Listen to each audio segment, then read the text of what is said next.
Are you ready to get into Yah's Word today? I am as well. I want to invite you to open your Bibles with me to Romans chapter 10, and we're going to begin with verse 1 in just a moment. And I've entitled this message today, Is Messiah the End of the Law? I was traveling through Texas this week, and I was going down some country roads in the rural parts of Texas, and I turned on the radio to pick up a little bit of news. And it's the first day of the week. And so most of the programming was religious programming. So I listened for a little while to see what was being said. And there was a theme that I heard several times throughout that short period of time. And it was that Christ is the end of the law for believers. As if Yeshua had abolished the Torah. And if not Yeshua, then certainly the Apostle Paul. And so I, as soon as I could, got to my Bible and opened it up, and I got over to Romans chapter 10 and started reading those verses. And I decided that I needed to set the record straight and to ask the question and answer it. Did Sha'ul really teach that Messiah is the end of the law? That's what we're going to be talking about today. Let's begin with Romans chapter 10 and verse 1. Truly, brothers, my heart's desire and prayer to Elohim for Israel is for deliverance. For I bear them witness that they have an ardor or a zeal for Elohim, but not according to knowledge, for not knowing the righteousness of Elohim. In other words, that righteousness comes about through belief in Yeshua.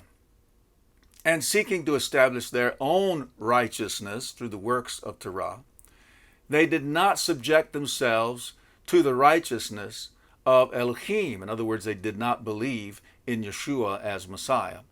Verse 4, for Messiah is the goal of the Torah unto righteousness to everyone who believes. Now, I believe this is properly translated. Messiah is the goal, not the end, not the termination, but the goal of the Torah unto righteousness to everyone who believes. In other words, the Torah is like a schoolmaster that leads people to belief in Yeshua for righteousness. And I'm going to bear that out in the scriptures today.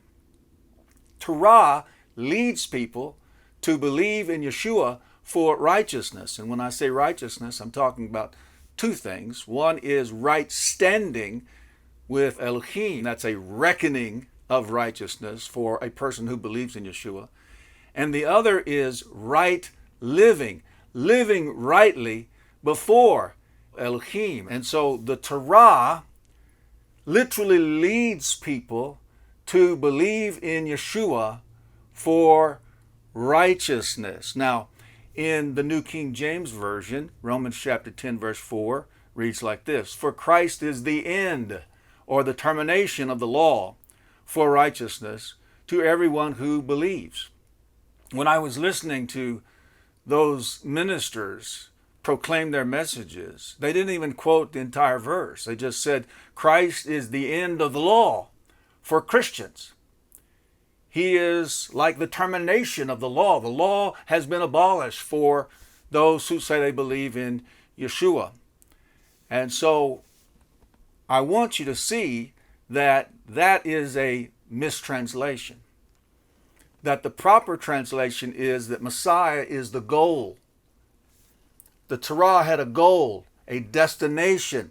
The Torah leads people to Messiah, to Yeshua, unto righteousness. In other words, to believe in him, to be reckoned right before Yah, to have right standing with Yah, for a relationship with Yah, and also to live rightly before Yah. And the only way you can live rightly is to know how to live, and we understand how to live through the commandments of Torah. Now, did Sha'ul teach that Messiah is the goal of the Torah unto righteousness to everyone who believes? Or did Sha'ul teach that Christ is the end of the termination of the law? And so I want to talk about that today. 1 Timothy chapter 6, beginning with verse 3, we're going to talk about Sha'ul's standard for judging teachers. It says this: if anyone teaches differently and does not agree to the sound words, those of our Master Yeshua Messiah, and to the teaching which is according to reverence, verse 4, he is puffed up, he is proud. We're going to read all those other things in just a moment. But notice that it says, if anyone teaches anything differently, if they're teaching something different, or if they teach something that does not agree to the sound words, those of our Master Yeshua Messiah. You see, all sound doctrine is rooted in Yeshua's teachings. And Sha'ul has a standard for judging teachers. He says if a teacher teaches something different than Yeshua, if a teacher teaches something that doesn't agree to Yeshua's sound words, and to the teaching which is according to reverence, he is puffed up, he's proud. Understanding none at all. He doesn't understand anything, but is sick about questionings and verbal battles. He only wants to argue, from which comes envy, strife, slander, wicked suspicions, worthless disputes of men of corrupt minds and deprived of the truth, who think that reverence is a means of gain. They're only doing it for the money. Notice, withdraw from such. So this is the standard that Sha'ul uses when he is judging teachers. He's saying all sound doctrine is rooted in Yeshua's teachings. He's saying if a teacher teaches something different than what Yeshua has taught, or if a teacher teaches something that doesn't agree with what Yeshua taught, then that teacher needs to be withdrawn from. Well, I don't believe that Sha'ul was a hypocrite. And so if he's going to use this standard upon other teachers, he has to apply the same standard to himself. So what that tells us, when we're trying to understand Sha'ul's teachings, we must begin with this standard that he's placed in Scripture, that he's not going to teach something that disagrees with Yeshua. He's not going to teach something different. He's not going to teach something that goes off of the path of the sound words of Yeshua. And if he does, then we have to withdraw from him. But we need to begin in our understanding of what he teaches by giving him that he's not a hypocrite, and he's going to apply the same standard to himself. So what we want to learn about right now is, what did Yeshua teach about the Torah? Once we know what Yeshua taught about the Torah, then we could look at what Sha'ul taught about the Torah, and we could see if they agree. Let's go to Matthew chapter 5, beginning with verse 17. This is Yeshua speaking. Do not think that I came to destroy, or you could say abolish, the Torah or the prophets. I did not come to destroy or abolish, but to complete, or your translation may say fulfill. That doesn't mean obey it so you don't have to. Fulfill simply means to fill full, or to raise the bar, to raise the standard. And so it's interesting that Yeshua begins by saying, do not think. Don't think it. Don't let that thought cross your mind that I came to abolish the Torah. I did not come to abolish, but to fill it full, to raise the standard. And all you have to do is read that Sermon on the Mount, and you see that Yeshua didn't diminish the standard. He didn't lower the bar. He raised the bar. He said murder is no longer just the act of the hand, but now it's the motive of the heart. He went on to say that adultery is not just the action of adultery, but it's lust in a person's heart. That's not lowering the bar or diminishing the standard or abolishing the standard. That's raising the standard. And so Yeshua said, don't think that I'm all about abolishing the Torah. I didn't come to abolish the Torah of the prophets, but I came to raise the bar, to fulfill or to fill full the commandments. Verse 18, for truly I say to you, till the heaven and the earth pass away, Well, last I checked, the heaven is still here. The earth is still here. One yod, that's the smallest of the Hebrew letters, or one tittle, that's the little decorations on the letters, shall by no means pass from the Torah till all be done. So what is the subject here? The Torah. He's speaking about all of the Torah. He says not one little tiny letter and not one little decoration is going to, by any means, pass from the Torah till all be done. And I can tell you there are still many things written in the Torah that have not come to pass. Whoever then breaks one of the least of these commands, what commands? The commands of Torah, that's the subject, and teaches men so, shall be called least in the reign of the heavens. And so if you break the commandments of Torah and you teach others to break them, then you will be least in the reign of the heavens. But whoever obeys the commandments of Torah and teaches them, he shall be called great in the reign of the heavens. And so we see right here that Yeshua is promoting the teaching of Torah and obedience to the commandments of Torah. Verse 20, for I say to you that unless your righteousness, your right way of living, exceeds that of the scribes and Pharisees, you shall by no means enter into the reign of the heavens. And there were those scribes and Pharisees in authority who would bind heavy burdens hard to bear upon the people. And they were hypocrites because they would say one thing and do something else. They didn't want to even lift one of those burdens with their finger. And Yeshua said, don't be like them.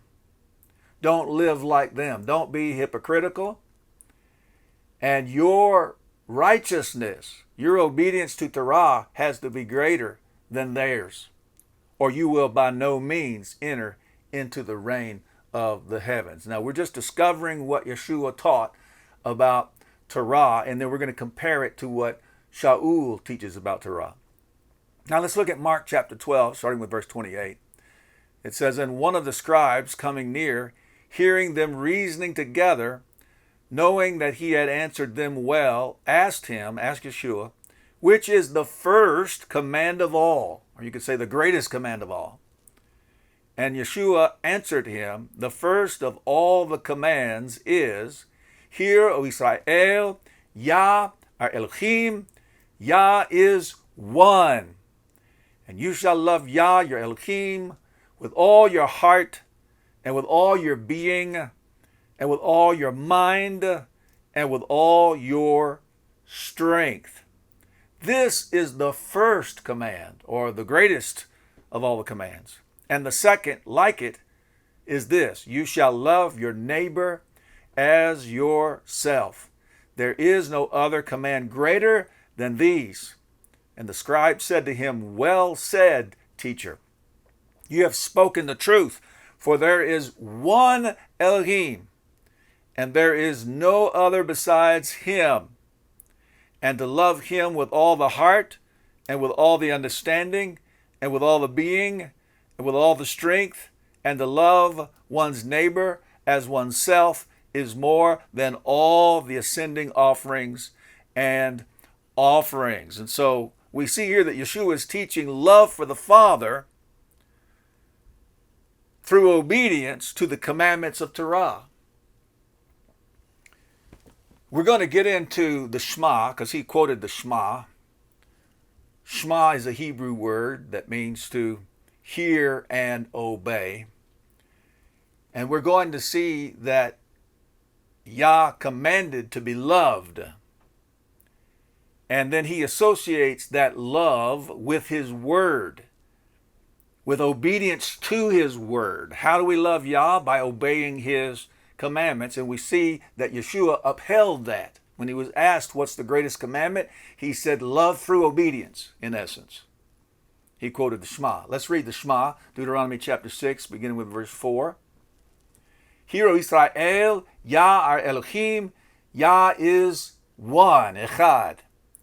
And you shall love Yah, your Elohim, with all your heart and with all your being and with all your might. And then the very next verse associates love with obedience.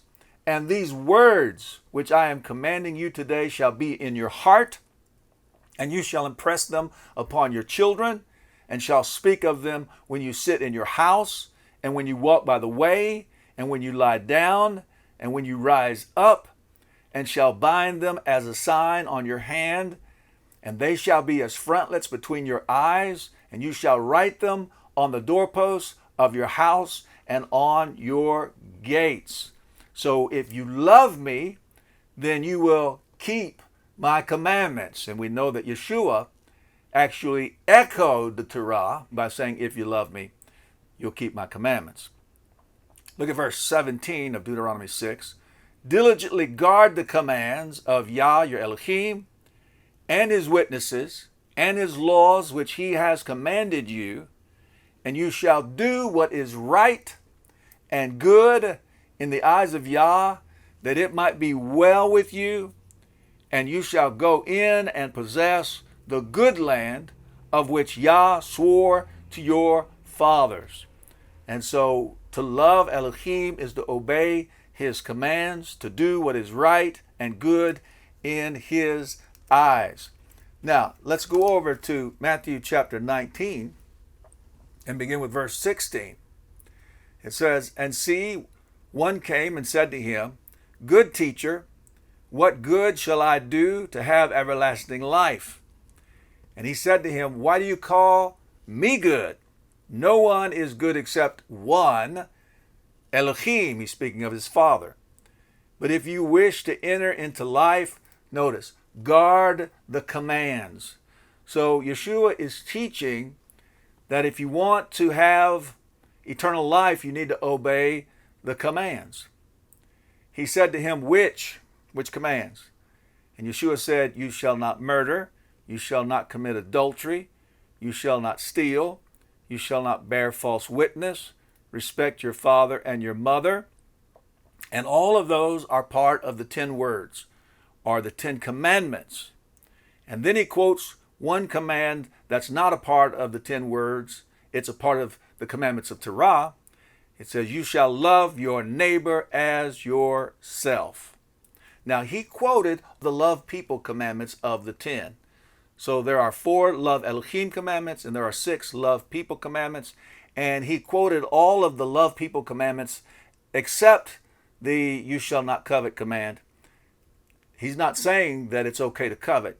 He just didn't quote them all. But he also quoted one of the commandments of Torah concerning loving your neighbor as yourself. And notice the young man responds in this way. The young man said to him, all these I have watched over from my youth. What do I still lack? Now, he was a very wealthy man, the scripture tells us. Yeshua understood that. And Yeshua understood that he loved his wealth more than he did Elohim.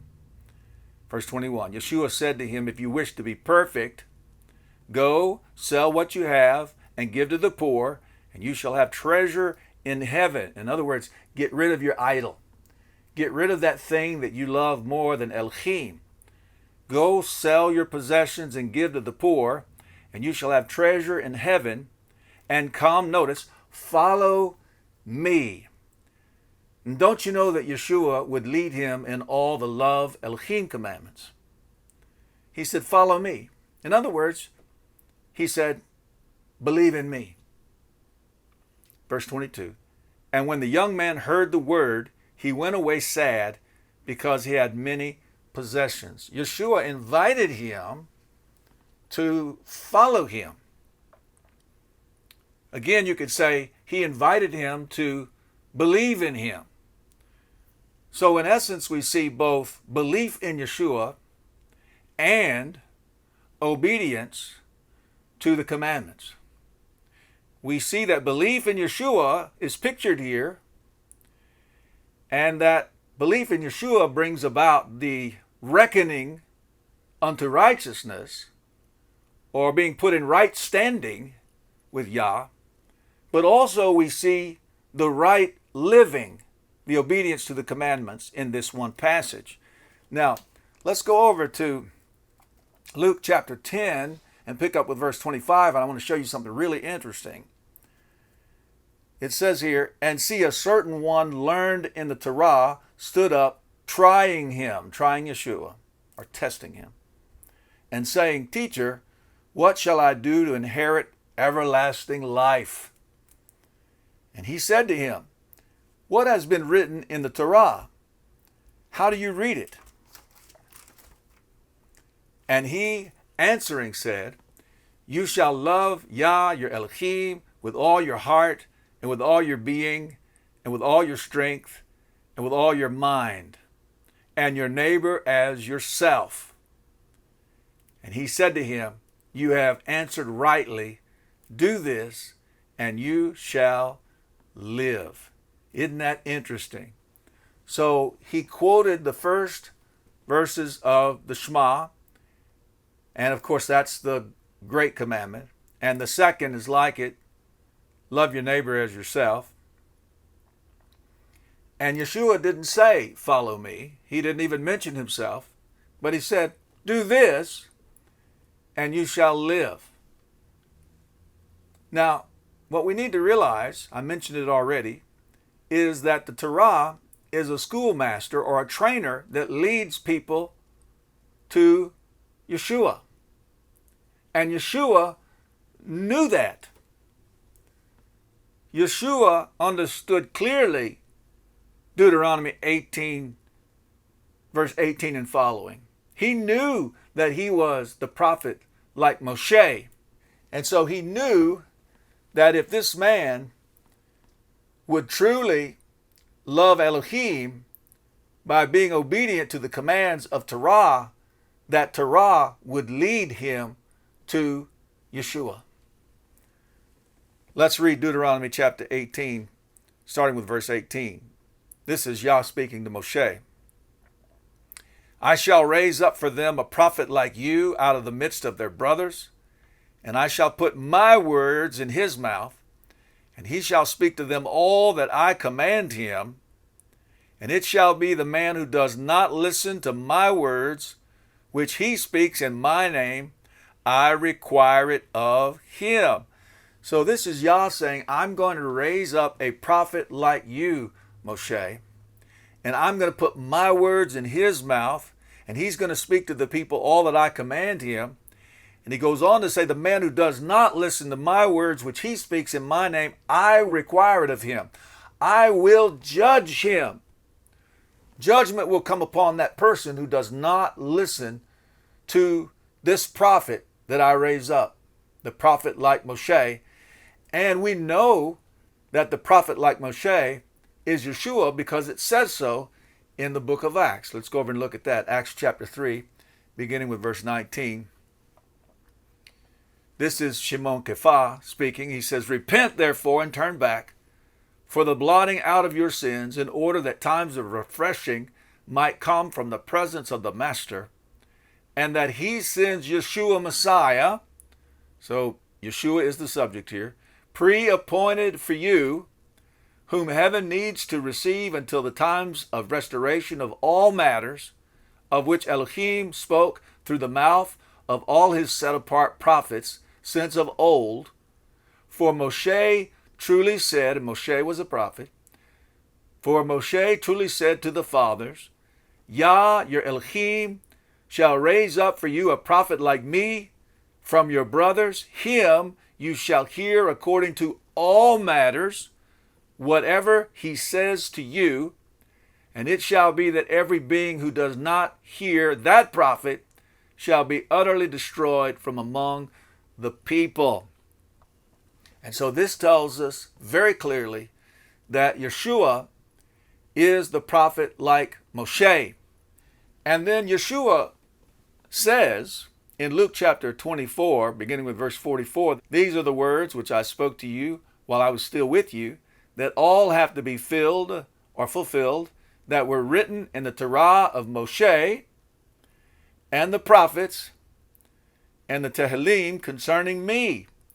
And so Moshe wrote about Yeshua, and Yeshua knew it. The prophets wrote about Yeshua, and Yeshua knew it. And much in the Psalms were written about Yeshua. Verse 45. Then he opened their minds to understand the scriptures. All right. Now let's go over to Galatians chapter 3, and we'll pick up with verse 24. And this is the passage that I have been quoting a lot of in this message so far. It says, therefore the Torah became our trainer. Another translation says, our schoolmaster unto Messiah, in order to be declared right by belief. In other words, the Torah trains people to believe in Yeshua. And when you believe in Yeshua, then you are reckoned for righteousness. In other words, you are put in right standing with Elohim. But then the next dynamic of righteousness is right living. And that's what Yah expects of us after we believe. Verse 25, and after belief has come, we are no longer under a trainer. That just simply means when the trainer has led you to the goal, to Messiah, once you have that relationship with Messiah, you don't need to be led to Messiah anymore. It doesn't mean that once you believe in Messiah, you can become lawless, or you could abolish the Torah, or you can walk in disobedience. That's what religion seems to be saying, that once you come to belief, then the commandments don't apply anymore, that the Torah is abolished. Well, that's not what Yeshua has taught. We're going to find out that's not what Sha'ul teaches either. Verse 26, for you are all sons of Elohim through belief in Messiah, Yeshua. And so isn't it wonderful that the Torah is the trainer, the one that leads us to belief in Yeshua? And in all actuality, if someone truly obeyed the Torah to its greatest degree, then that obedience to Torah would have led that person to belief in Yeshua, because they would have obeyed Deuteronomy 18:18 and following. Hallelujah. Now let's go over to Romans chapter 4 and begin with verse 1. We're going to see that Sha'ul, or the Apostle Paul, uses Avraham as an example of justification by belief, but then that belief informs Avraham's actions and obedience. It says, what then shall we say, Avraham our father, to have found according to the flesh? For if Avraham was declared right by works, he has ground for boasting, but not before Elohim. For what does the scripture say? Avraham believed Elohim, and it was reckoned to him for righteousness. This is that first dynamic of righteousness. When you believe in Yeshua, then you are reckoned as righteous. You are put in right standing with Elohim. Avraham, who is an example of belief and this reckoning of righteousness to the believer, we find right here in Sha'ul's teachings. And we're going to find out as we get back into Torah that Avraham not only believed Elohim and was reckoned as righteous, but he also obeyed Elohim and lived rightly before Elohim. Verse 3 again. For what does the scripture say? Avraham believed Elohim, and it was reckoned to him for righteousness. And to him who is working, the reward is not reckoned as a favor, a gift, but as a debt, because you get paid for working. And to him who is not working, but believes on him who is declaring right the wicked, his belief is reckoned for righteousness. Even as David also says of the blessedness of the man to whom Elohim reckons righteousness without works, blessed are those whose lawlessnesses are forgiven and whose sins are covered. Blessed is the man to whom Yah shall by no means reckon sin.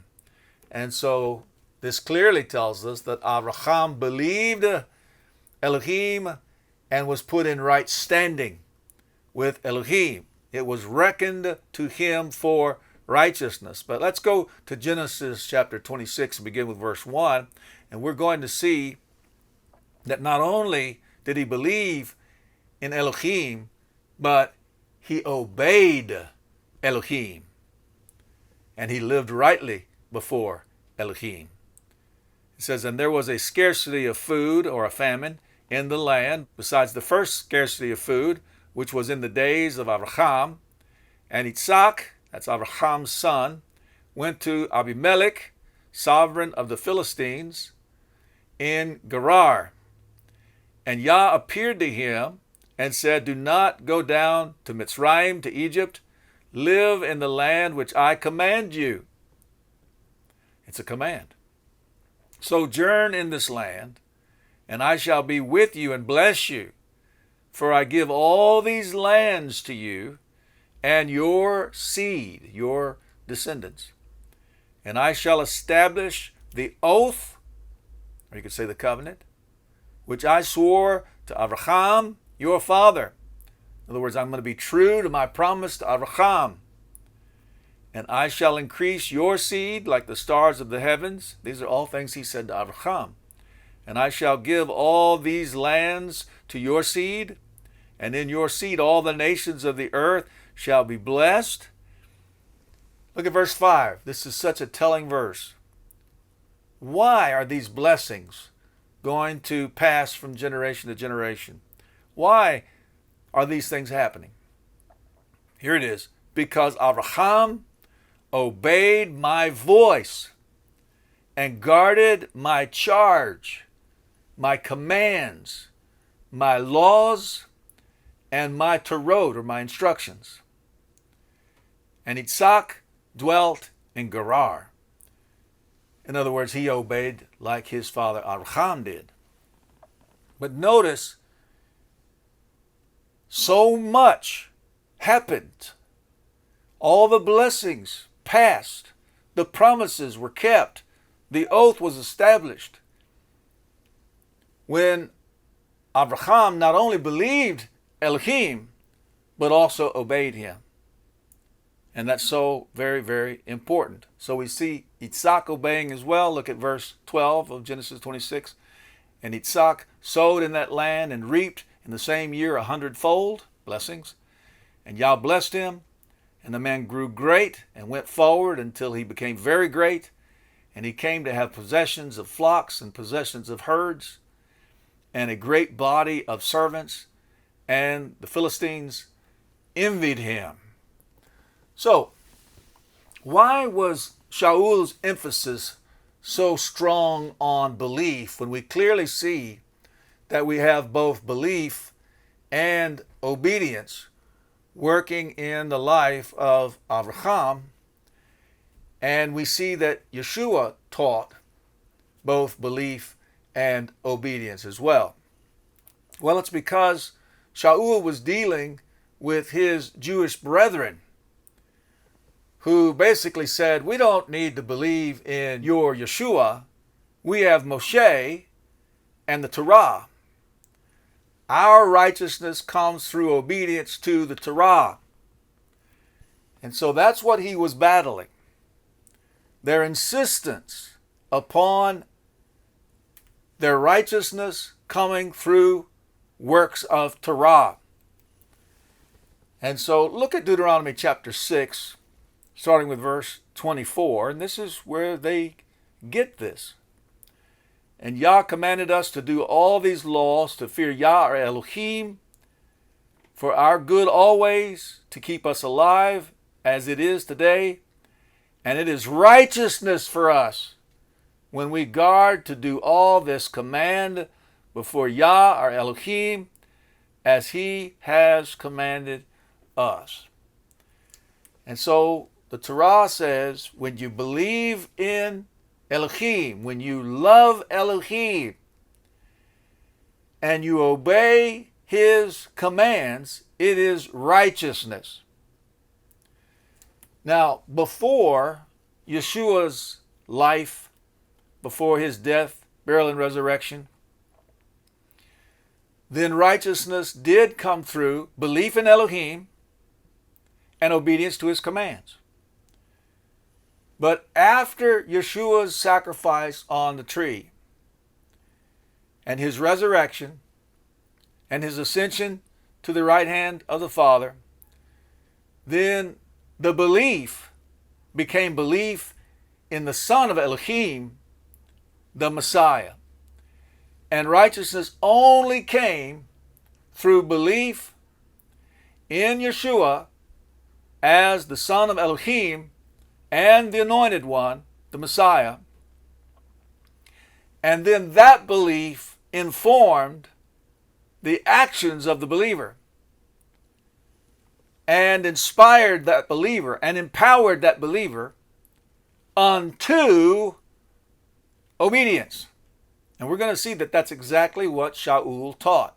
So let's go to Romans chapter 30, beginning with verse 20.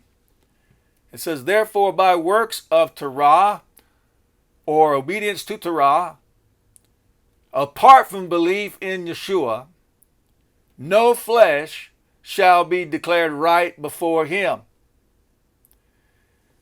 So by works of Torah, without belief in Yeshua, no flesh will be declared right before Him. For by the Torah is the knowledge of sin. Yes, the Torah does define sin. Sin is the transgression of the Torah. Without the Torah, we wouldn't know what sin is. But Torah also defines right living, because obedience to the Torah means you're living rightly before Yah. Verse 21, but now, apart from the Torah, a righteousness of Elohim has been revealed. This is Sha'ul speaking, being witnessed by the Torah and the prophets.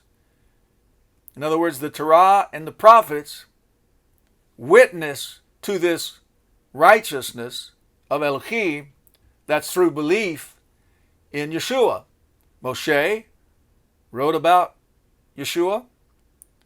The prophets wrote about Yeshua, His life, His death, His resurrection, His second appearing. And so there is a righteousness of Elohim that's been revealed after Yeshua's atoning work on the tree. And the Torah and the prophets are witnesses to it. And the righteousness of Elohim is through belief in Yeshua Messiah to all and on all who believe. For there is no difference, for all have sinned and fall short of the esteem of Elohim, being declared right. Remember, there's a declaration of righteousness, and then there's right living. Being declared right without paying or without working, by His favor through the redemption which is in Messiah Yeshua, whom Elohim set forth as an atonement through belief in His blood. And then let's look at Romans chapter 3, beginning with verse 28. For we reckon that a man is declared right, there's that declaration, put in right standing, by belief without or apart from works of Torah. So belief is the doorway. To get through the door into that right standing, you have to believe. Or is he the Elohim of the Yehudim, the Jews only, because they had Torah? And if you say that the declaration of righteousness came about by works of Torah, then that righteousness would be limited to those who have Torah. And the vast majority of the people of the world did not have the Torah. Or is he the Elohim of the Yehudim only, and not also of the nations? Yes, of the nations also, since it is one Elohim who shall declare right the circumcised, or the Jews, by belief, and the uncircumcised, the nations, through belief. Look at verse 31. Now that we know that, now that we know that all can be declared right, both the Yehudim and the nations, the Jews and the nations can be declared right by belief. What happens to the Torah? What happens to the commandments? Look at verse 31. Do we then nullify the Torah through the belief? This is Sha'ul writing, the Apostle Paul. Do we then nullify or abolish the Torah through the belief? Does our belief in Yeshua nullify or do away with or abolish the Torah? What is the place, the position, the right standing of the Torah for the believer? Does our belief nullify the Torah through the belief? Let it not be. On the contrary, that means the opposite is true. We establish or uphold the Torah. So, when Sha'ul said that all can be reckoned in right standing with Yah through belief in the Son of Elohim, Yeshua, who is Messiah, he then asked the question, if that is true, what happens to the Torah? Well, that's a question that religion has been debating for 2,000 years. What happens to Torah when a person believes upon Yeshua? As I was hearing on the radio, that theme, that Christ was the end of the Torah for believers. But right here we have a verse that answers the question. Do we then nullify the Torah through the belief or because of our belief when we believe? Let it not be. On the contrary, the opposite is true. We establish the Torah. We uphold the Torah. In essence, we obey the commandments. And so when Sha'ul is talking about belief producing righteousness, he's talking about that declaration of righteousness. He's talking about that right standing. Right standing comes through belief. Righteous living comes through obedience. Right standing is a gift that Yah gives us when we believe. Righteous living is an expectation that Yah has for us in our lives after we have believed. You just finished watching part 1 of Is Messiah the End of the Law? And I tell you, I am so excited about the revelation that's going to come to you in part 2. I want to encourage you, do not miss part 2. The pieces of the puzzle are going to come together like never before. You're going to see the plan of Elohim so clearly, and it's going to be so powerful. It will be a tremendous blessing. So whatever you do, don't miss part 2 of Is Messiah the End of the Law? Hallelujah.